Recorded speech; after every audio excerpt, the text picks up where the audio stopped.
सखर से आपको अपडेट करेंगे। Divisional bureau chief Asghar Siddique Mehar की रिपोर्ट के मुताबिक भारतीय जारहियत और बुज़दिलाना कार्रवाई की शदीद अल्फाज में मजम्मत करते हैं। ओबाड़ो भट्टी हाउस ह्यूमन राइट्स प्रोटेक्शन मुहिब वतन ऑर्गेनाइजेशन पाकिस्तान सूबा सिंध के सदर लाला नबी बख्श भट्टी ने अपनी जारी करदा बयान में कहा कि भारत ने रात के अंधेरे में मासूम पाकिस्तानियों को टारगेट किया।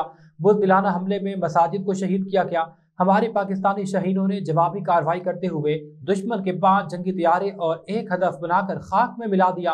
पाक फजाइया चाहती तो दुश्मन के मजीद तमाम तैयारे भी तबाह कर सकती थी, मगर हमने अस्करी इक़दार का अमली मुजाहरा करते हुए दुश्मन को भरपूर जवाब दिया, मगर इंसानी उसूलों को भी मलहूज़ खातिर रखा। पाकिस्तानी अफवाज की जवाबी कार्रवाई पर पाकिस्तानी शाहीनों को खराज तहसीन पेश करते हैं, जिन्होंने हमारे सर फख्र से बुलंद कर दिए। हम जो यकीन दिलाना चाहते हैं कि अपनी अफवाज के साथ शाना बशाना खड़े हैं। हमारे हौसले बुलंद हैं, दुश्मन को भरपूर शिकस्त देने की सलाहियत रखते हैं।